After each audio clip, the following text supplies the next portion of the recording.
우리 지난주에 다니엘을 살펴보면서 포로로 잡혀간 너무나 불행한 또 처참한 상황인 다니엘이 10대의 나이에 하나님 앞에서 뜻을 정하게 되죠. 그리고 원칙을 세워서 그거를 실천하게 되는데 세상과 타협하지 않고 왕과도 타협하지 않고 거기다 목숨을 걸고 그 원칙을 지키면서 자신의 삶을 구별시켜 놓았습니다. 그리고 그 구별됨을 통해서 드디어 세상 가운데 드러나는 인생이 되었죠.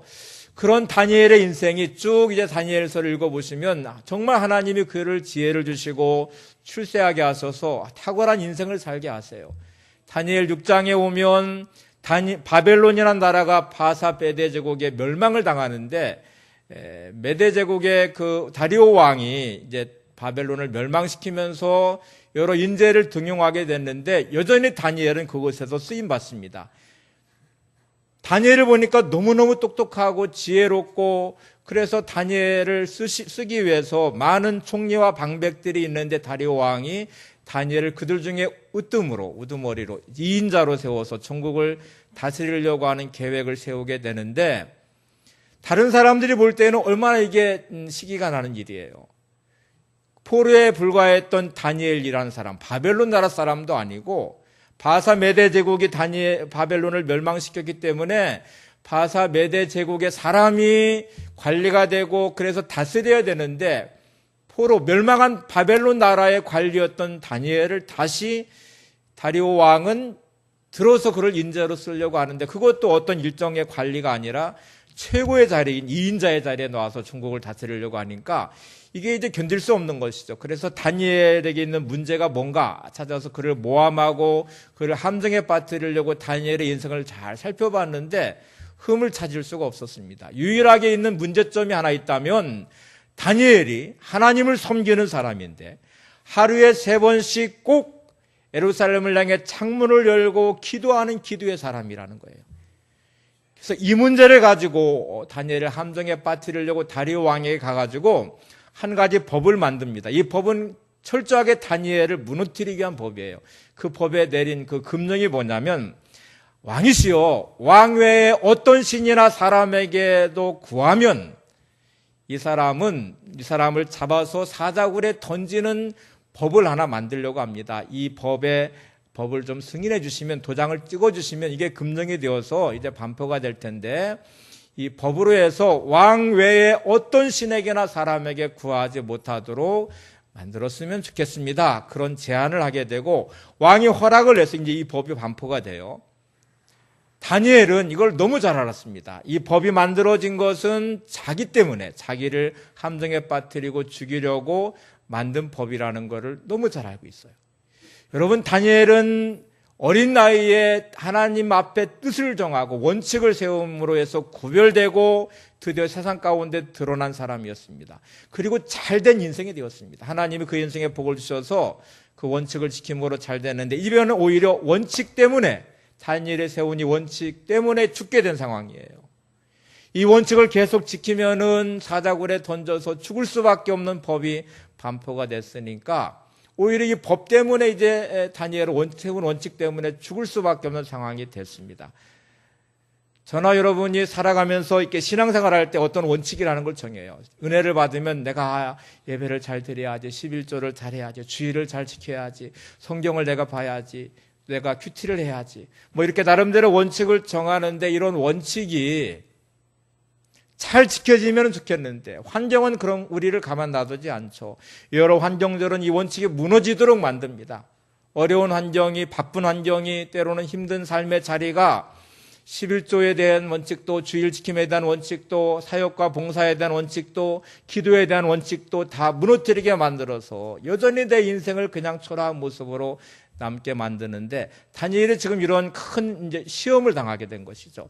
성경을 한번 보세요. 다니엘 6장 7절에 보시면 이렇게 말씀합니다. 같이 보세요. 나라의 모든 총리와 지사와 총독과 법관과 관원이 의논하고 왕에게 한 법률을 세우며 한 금령을 정하실 것을 구하니라. 왕이여 그것은 곧 이제부터 30일 동안에 누구든지 왕 외에 어떤 신에게나 사람에게 무엇을 구하면 사자굴에 던져넣기로 한 것이니이다. 세운 이 법이라고 하는 것이 다니엘을 기도하지 못하도록, 아니 더 정확히 말하면 다니엘을 함정에 빠뜨려서 죽이려고 만든 법이에요. 원칙대로 살면 다니엘이 세운 계획, 뜻대로, 습관에 따라 늘 기도했던 다니엘의 이 모습대로 기도하면 죽을 수밖에 없는 이 상황인데, 유일하게 해결책이 하나 있어요. 이 말씀 안에 보면 살 수 있는 길이 하나 열려져 있는데, 이 살 수 있는 길이 하나님의 방법이 아니고 믿음의 방법이 아니에요. 기도하지 않아야 되는 거예요. 그리고 이 법에는 아주 중요한 게 하나 들어있는데 30일 동안이라는 한정된 시간이 그 안에 들어있습니다. 다니엘은 얼마나 많이 이게 흔들렸을까요? 기도를 하루에 3번씩 예루살렘을 향해 창문을 열고 기도하는 자기의 기도의 습관이 있는데, 하나님을 향해 기도하는데 이 기도하는 것 때문에 사자굴에 던져 죽을 수 있는 상황입니다. 그런데 30일 동안만 기도하지 않으면 살 수 있는 길이 있어요. 법이 그래요. 30일 동안 이 법이 적용된다는 것이거든요. 우리가 당하는 시험 중에 아주 무서운 유혹과 시험의 자리가 이 유보의 시험, 보류하는 거예요. 내가 세운 원칙이 유효되고 보류하는 것. 다니엘이 지금 당한 이 시험은 우리 삶 속에서 얼마나 많은지 모릅니다. 여러분이 나름대로 믿음으로 안에서 은혜를 받으면 세우는 원칙들이 있을 것입니다. 그런데 그런 원칙들은 환경에 여러 가지 많은 문제들로 시험을 당하기 시작합니다. 예를 들어 11조에 대한 원칙이 세워졌는데 물질의 어려움을 당하면서 내가 정말 11조 생활을 잘하고 싶은데 지금 내가 너무너무 힘들고 어려워. 내가 형편이 좋아지면 그때부터 내가 열심히 드릴 거야. 주일 지키는 원칙도 그런 것이죠. 바쁜 일이 생기게 되면 주일은 52주, 1년에 52주가 있으니까 다음 주일부터 또 나중에 정말 형편이 좋아지면 주일을 잘 지킬 거야. 그런데 이번에는 정말 힘들고 어렵겠어. 직장생활 하는 분들 가운데 이 주일에 행사가 많이 있고 또 일들이 많이 있으면 여러분의 삶에 일주일에 분주하게 지내다가 주일은 쉬고 싶은 시간이기도 하고, 또 가족들과 함께 야외에 나가서 또 친척들이 만나는 모임들이 있을 수 있고, 이런저런 일들 때문에 내가 세운 원칙이 무너지죠. 학생들은 시험 기간이 발표되고 이제 시험 준비를 하면 주일날이라는 시간이, 월요일부터 시험을 보면 얼마나 큰 유혹이 되겠어요.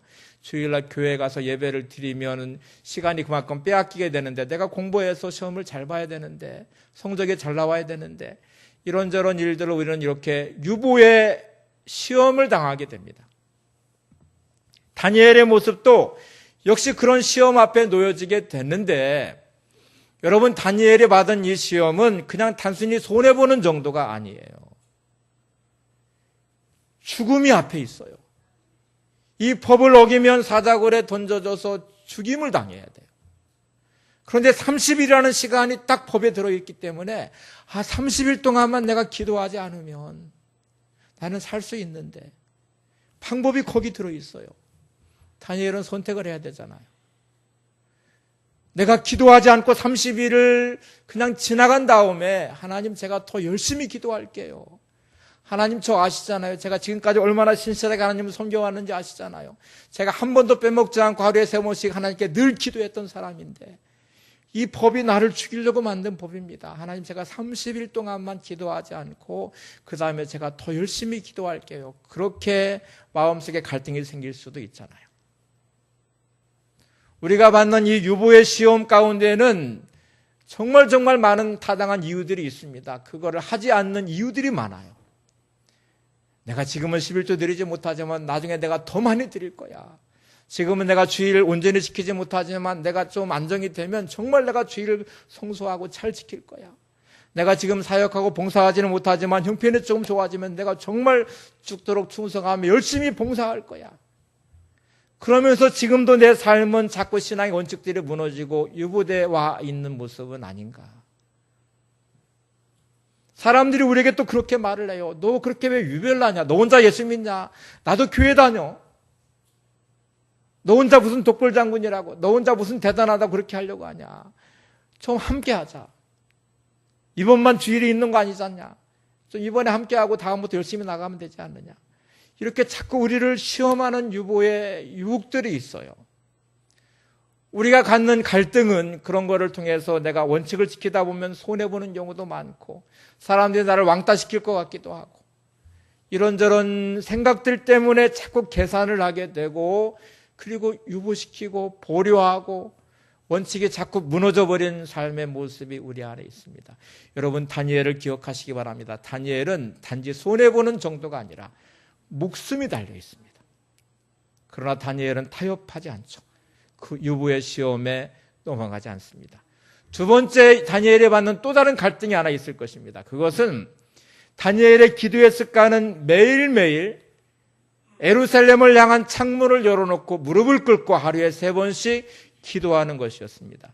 사람들이 다 알아요. 다 알기 때문에 법을 만들어서 다니엘을 함정에 빠뜨리려는 거잖아요.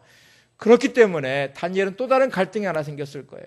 숨어서 몰래 은폐하는 것이죠.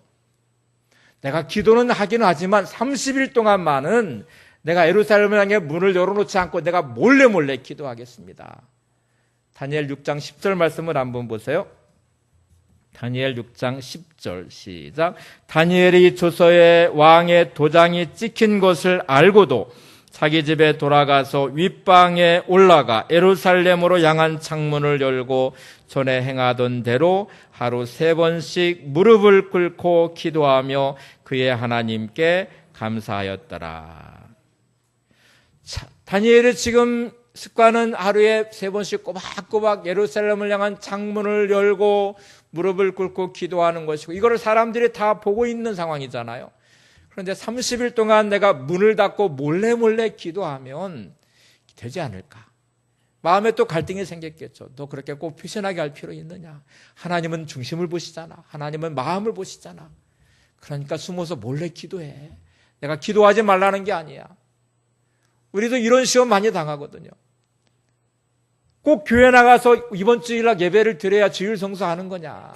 그냥 내가 마음으로 하나님을 잘 섬기고 예배하면 되지. 내가 기도한다고 생각하면 되지. 꼭 그렇게 티가 나게 해야만 되느냐? 그러면서 우리는 자꾸 자기를 합리화시키는 경우가 많아요. 다니엘은 이 엄청난 시험과 유혹 앞에 놓여져 있습니다. 문을 꼭꼭 걸어 잠그고 몰래 기도할 수 있습니다. 그러면 사람들이 다니엘을 어떻게 생각할까요? 법이 발표되면서 다니엘이 숨어버린 다니엘의 모습이 얼마나 초라해지겠습니다. 세상 가운데 초라해진 다니엘의 모습, 그것이 또 다른 함정이 될 수도 있겠죠. 그런데 다니엘은 지금 이 중요한 자리에 믿음의 결단을 하면서 하나님이 주신 그 길을 따라서 가고 있습니다. 신앙생활의 가장 위험한 요소 중에 하나가 저는 융통성이라는 말 같아요. 융통성을 좀 발휘해라. 그렇게 유별나게 무식하게 그렇게 고집을 세우면서 그렇게 갈 필요가 있느냐? 좀 융통성 있게 좀 해라. 그렇게 꼬박꼬박 목숨 걸고 주일 지켜야 되느냐? 11조 철저하게 드려야 되느냐? 힘들고 어려운데 그렇게 봉사하고 사역해야만 되느냐? 좀 대충 눈치 보면서 좀 해라. 이 융통성이라는 단어가 적용될 수 있는 곳이 있다면 저는 다른 사람을 대할 때는 융통성 있게 대하셔야 됩니다. 좀 관용의 마음을 가지고 사랑의 마음으로 이해하려는 마음으로 용서하는 마음으로 사람을 대하시고 자기 자신에 대해서는 원칙주의자가 돼야 돼요. 말씀대로 믿음대로 내가 살겠습니다. 다니엘이 뜻을 정하면서 자기 인생을 세워갈 때 구별되고 드러남의 자리가 되게 할 때에는 거기다 목숨을 걸면서 그 원칙이 무너지지 않도록 실천하고 있는 다니엘의 모습을 보면서 내가 그런 삶을 살아야 되는데 우리는 이렇게 반대로 바뀌어져 있어요. 다른 사람에 대해서는 얼마나 엄격한지 몰라요. 융통성이라는 게 없어요. 상처받았다고 말하면서 미워하고 원망하고 분노하고 그 사람을 판단하고 정죄합니다. 아주 엄격한 잣대를 들이대면서 전혀 마음의 융통성이 없이 이해하려는 마음도 관용의 마음도 사랑의 마음도 용서하는 마음도 없어요. 그런데 자기 자신에 대해서는 얼마나 너그럽고 용서가 많은지 잘못할 때마다 그럴 수 있지 뭐 사람인데 내 형편을 봐 누가 보더라도 다 이해할 거야. 자기 자신에 대해서 한없이 너그럽고 융통성이 있고 이해하려고 하고 그래서 우리가 흔히 하는 말로 남들이 사랑하는 건 다 스캔들이 되어버리고 자기가 사랑하면 로맨스라고 말하는 게 똑같은 사랑인데도 남이 사랑하는 건 꼴불견이에요. 보기가 싫어요. 그래서 스캔들로 자꾸 만들어서 문제 삼으려고 그래요. 자기가 사랑하는 사랑, 그것이 부정적인 사랑일지라도 불의한 사랑일지라도 그게 자꾸 포장을 해서 로맨스처럼 말하려고 해요. 요즘에 드라마들이 다 그렇게 각색을 해서 그렇게 미화시키니까 막 가정이 그렇게 파괴돼 가고 잘못된 사랑, 왜곡된 사랑인데도 그렇게 미화시키는 모습들이 얼마나 많아요. 여러분, 이 땅을 살아가면서 하나님 앞에 이 믿음의 원칙을 잘 지키시기 바랍니다. 다른 사람을 대 예수님 말씀처럼 한없이 좀 용서하는 사람, 관용의 사람이 되시기를 바랍니다. 그게 신앙생활의 온전한 모습이에요. 다니엘 6장 10절에 전에 행하던 대로라는 단어가 나와요. 이 말은 다니엘이 어느 날 갑자기 기도하는 사람이 아니었다는 거예요. 기도하는 습관이 다니엘에게 있었어요. 그것도 하루에 3번씩 예루살렘을 향한 창문을 열고 기도하는 다니엘. 아마 뜻을 정해 뜻은 어린 시절부터 이것이 귀의 습관이 되었던 것 같아요. 기도의 사람이었어요. 이게 다니엘만 알고 있는 게 아니라 주변의 모든 사람들이 다니엘을 딱 볼 때마다 저 사람은 기도하는 사람이야. 하루에 3번씩 꼬박꼬박 정확한 시간에 예루살렘을 향해 창문을 열고 무릎을 꿇고 기도하는 사람이야. 여러분은 주변 사람들이 볼 때 어떻게 여러분을 인식하시나요? 저 사람은 정말 믿음이 좋은 사람이야. 저 사람은 천하 없어도 주일은 절대로 빼먹지 않는 사람이야. 저 사람은 11조를 철저하게 드리는 사람이야. 저 사람은 어떤 일이 있어도 새벽 기도에 빠지지 않는 사람이야. 저 사람은 어떤 일이 있어도 봉사하고 사역하는 일을 멈추지 않는 사람이야. 이렇게 여러분 나름대로 믿음 안에서 보여지는 모습이 있는지, 특별히 오늘 말씀을 통해서 보면 나는 정말 기도의 사람인지. 예수님에 대한 말씀이 나올 때에도 습관에 따라 기도하셨다, 이런 이제 구절들이 있어요. 밤늦게 기도하시는 예수님, 새벽 밀명에 기도하시는 예수님. 예수님을 볼 때마다 예수님은 기도하시는 분, 습관에 따라 기도하시는 분, 이렇게 돼요. 나의 기도가 아무것도 아닌 것처럼 보이지만 그 기도가 쌓여지고 쌓여지면서 바위같이 견고한 진을 무너뜨릴 것입니다. 장벽을 허물 것입니다. 하나님의 기적을 만들 것입니다. 기도한다는 게 이렇게 중요한 거예요. 다니엘은 기도의 가치를 그렇게 부여했기 때문에 사자굴에 던져질지라도 기도를 포기할 수가 없습니다. 여러분, 이렇게 기도의 원칙을 세우시고 그 기도를 세워가시기 바랍니다. 무너지지 마시기 바랍니다. 옆에 분을 보시면서 기도의 원칙을 세우시기 바랍니다. 두 번째, 다니엘에 보여준 아주 중요한 모습이 이제 감사하였더라는 단어예요. 다니엘이 정말 이 상황에 감사할 수 있는 환경이었을까? 다니엘 2장에 이제 다시 느부갓네살 왕이 꿈꾼 것에 대해 돌아가면 기도를 통해서 하나님의 기적을 경험했어요. 하나님이 정말 지혜를 주셔서 느부갓네살 왕이 꿈꾼 내용이 뭔지도 알아맞히고 그 꿈도 정말 잘 해석을 해냈어요. 그래서 하나님께 정말 쓰임받게 되고 들려지고 구별되고 드러난 인생이 되었어요. 그때는 정말 감사하는 삶의 자리죠. 하나님 감사합니다. 우리의 삶도 그럴 수 있어요. 어떤 일이 정말 원하는 대로 됐을 때 하나님 감사합니다, 이렇게 고백할 수 있는데, 다니엘 6장 10절에 다니엘의 상황은 감사할 수 있는 상황이 아니에요. 믿음을 잘 지키고 기도를 열심히 했는데 오히려 이것이 함정이 되어서 법을 만들어서 반포하게 되고, 이제 이거 내가 기도하면 붙잡혀서 사자굴에 던져지게 될 이 상황임에도 불구하고 다니엘은 여전히 감사하였더라, 이렇게 고백을 하고 있어요. 여러분, 다니엘의 감사는 감사하는 환경으로 만들어진 감사가 아닙니다. 감사할 수 없는 자리에서 드려진 감사입니다. 다니엘이 무슨 생각을 했을까를 다시 제가 추측해 보면 이제 앞에 있는 내용에 또 다른 하나의 내용이 있어요. 다니엘의 세 충인 사드락과 메삭과 아벳노고가 있었는데 금신상에게 절을 하지 않았다는 이유 때문에 풀무불에 던져졌던 사건이 있었죠. 그런데 하나님이 그 세 사람의 생명을 보호해 주셨어요. 지켜주셨어요. 옷에 치루라기 하나도 타지 않고 머리털 하나 타지 않고 하나님이 보호하셔서 풀무불 속에서 구호해 주셔서 그들을 세우셨어요. 다니엘이 이 장면을 기억하지 않았을까요? 혹시 내가 사자굴에 던져질지라도 하나님이 나를 보호해 주실 거야. 하나님이 나를 지켜주실 거야. 그렇기 때문에 지금 힘들고 어려운 상황임에도 불구하고 하나님께 감사하고 있습니다. 조금 이제 말씀을 따라서 읽다 보면은 기대하는 바가 이렇게까지 했으면 사자굴에 던져지지 않아야 될 것 같아요. 하나님이 딱 부르셔서 봐라, 내가 너 이 모습 보면서 내가 응답해줬다, 그리고 딱 해결해 주셔야 될 것 같은데 다니엘은 이 법에 저촉된 위배한 사람이 되어서 붙잡혀서 사자굴에 던져진 사람이 되어버렸습니다. 상황은 점점점 더 악화돼 갔다는 말이에요. 우리도 나름대로 기준이 다 있어요. 생각이 다 있어요. 나름대로 원칙을 정해서 11조 생활도 해보고 주일 잘 지키고 열심히 봉사하고 사역하고 기도 열심히 해보면서 나름대로 내가 이렇게 하면 하나님이 나를 도우셔서 이렇게 해결해 주실 거야. 그런 기대하는 마음이 있는데 아니 환경이 더 나빠져 가고 있어요. 11조를 내가 드리기 시작했으면 좋아져야 되는데 경제적으로 더 어려워져요. 살기가 더 힘들어요. 고통스러워요. 내가 정말 작전 기도하면서 기도했으니까 하나님 문제 풀어줘야 될 것 같은데 문제가 더 힘들어져요. 정말 밑바닥으로 그냥 절망으로 희망이 보이지 않는 삶의 자리로 구렁텅이로 처박혀져 버렸어요. 그래서 믿으나 마나 소용없어. 그리고 이제 포기하신 경우가 없나요? 다니엘은 지금 이렇게 사자굴에 던져지는 자리까지 갔습니다. 하나님은 침묵하십니다. 하나님은 다니엘을 돕지 않으신 것 같아요. 그런데 하나님의 역사는 그 사자굴 속에서 일어났어요. 희망이 없어 보이는 그 자리에서 하나님은 역사하셨습니다.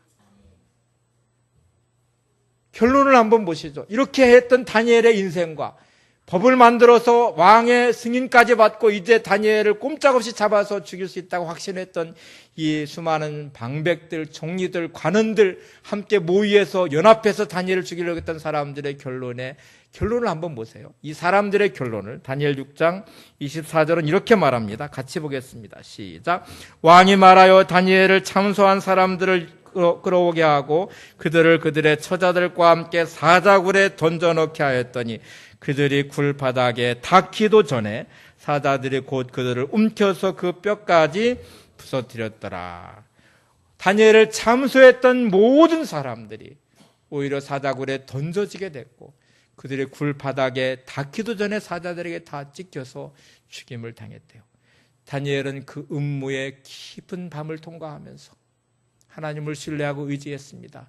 다니엘 인생의 결론도 한번 보실래요? 다니엘 6장 28절입니다.